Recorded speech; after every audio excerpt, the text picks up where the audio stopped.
I caught my ex-wife cheating when I tried to surprise her. It was Labor Day weekend in 2021. My then wife was in Texas for training in the Air Force, we both were in. We lived in Ohio at the time. During her training, she would call the kids, 7-3 at the time, and me every day and stay on the phone for a long time just talking about anything. Then suddenly she started talking less and less. Still daily, but only 2 minutes if that. She would say that she had to study for tests. Then she started missing days completely. After the third time, I called her later and asked what the heck was going on. She was utterly wasted, extremely drunk on the phone. I got mad and hung up. The next day, she says she needs space. Like I'm the bad guy here? We barely talked for 2 weeks after that. To backtrack a bit. We married when I was 25. She was 23. Dating for 4 years before that. When we were dating, she went to visit her friend in California. Her friend married a Marine and moved there. Well, during that time, she was also going to meet a guy she had never met. Someone her friend wanted to set her up with. So for the entire 2 weeks, she was cheating on me. So we broke up for about a year. I connected back with her again, and we got back together. About 2 years later, I got married. During our marriage, she completely changed. She denied me intimacy and affection. When she rejected me, I would naturally get upset. I would say mean things to remind her of what she did because I knew it would hurt her. Fast forward, we had 2 children. Our marriage went on with hardly any intimacy or affection from her. I would ask her to kiss me. After our second child, we were pretty much roommates. I was extremely depressed, and it was difficult to get out of bed and do anything. I realized I wasn't the father I wanted to be, not the husband, and sought mental health. So back to the time after we started to stop talking after our argument. I thought the spark had been missing in our relationship, and I blamed myself for my depression and anxiety. So I got a babysitter for the long weekend. She had mentioned that she wanted to get away and go camping by herself. So I took it as an opportunity to surprise her so we could spend the weekend alone, just trying to get our love back to what it was before marriage. I went to her hotel on base and talked to the hotel staff beforehand to let them know I wanted to surprise her. They were okay with it after I showed proof of who I was. I got an extra keycard, went into her room before she returned from training, and was going to surprise her when she came in. When I got into her room, I saw a large box of condoms on her nightstand, many empty alcohol bottles in the trash, and her counters. I also saw her wedding ring in her bathroom on the counter as if the ring was stored there. I was devastated and in shock at what I saw. I hid in the closet, and when she arrived, I jumped out and said surprise. I just was still in disbelief that this was happening. Her response was, "You're not supposed to be here." Then she locked herself in the bathroom. She texted a school friend, a girl, to come. The friend rushed to her room as if it seemed like I was hurting her. To be clear, I had never raised a hand or even got close to it. Her friend left, and she came out of the bathroom. I demanded an explanation. All she could say was, "I'm sorry." It wasn't in an apologetic way, more of an "I'm sorry you had to find out this way." I left immediately, took a car to the airport, and bought the first ticket home. I could only do the bare minimum for my kids the entire weekend because I was crushed. Monday rolled around, I called, and she said she wanted a divorce. I was just in disbelief and agreed without a discussion. The only thing I could manage to get out was, "I'm taking the kids and moving back home. I was medically retiring from the military before she would return from training." Her response was, "Okay, can you take the dogs too?" After we split and I moved back, I did some digging. I checked our bank account and saw thousands of dollars at bars and other places being spent by her during the time she was in training while telling us she was studying.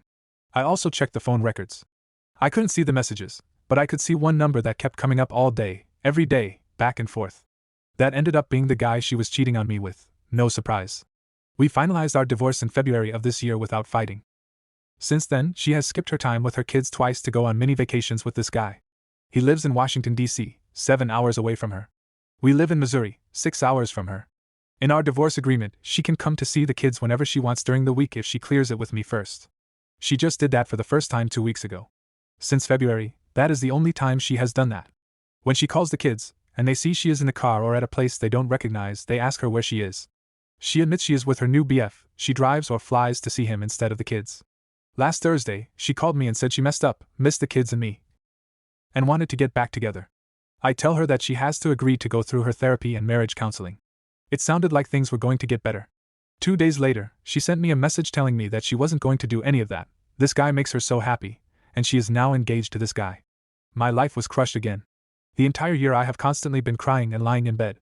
Thank God for my family because I couldn't do this without them. I just feel so worthless. I can't connect with anyone I try and date because I am numb now and have commitment issues. I can't find a job, and I bought a house that I now have tapped into my savings to start paying for. I constantly have morbid thoughts of being better off dead. Then I hate myself more for thinking that because I have two amazing kids to care for. I feel like nothing can go right, and I'm going to lose my kids, my house, and eventually myself. I have been talking to a therapist, but I decay if I feel any different. I don't know what to do anymore. I'm not sure what I'm looking for here, but I thought maybe if I got my story out there, it would have some kind of relief. Here is what some people had to say about this situation. I think your main problem is that you didn't accept that it's over and you kept that door open. Mate, you need to put an end to this mess, and also you need to protect your kids from her.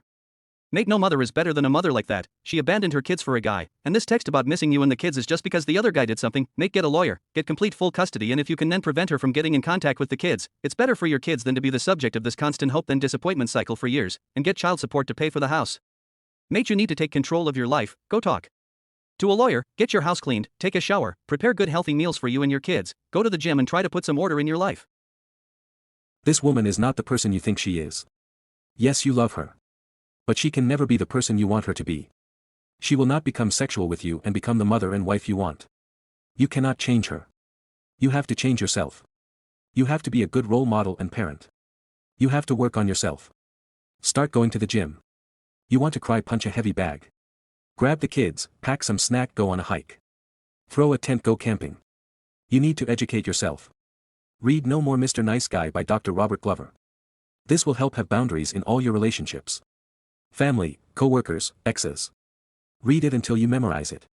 Do the exercises in it. Keep all records.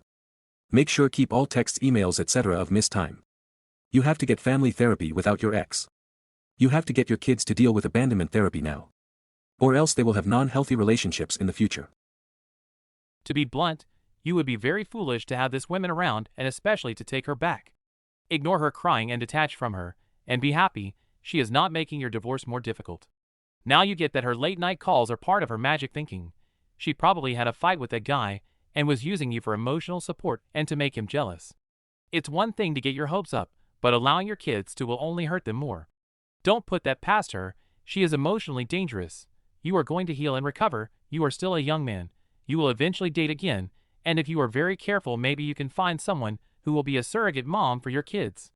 But they will have a better the less they are exposed to your ex. She is an emotional vampire.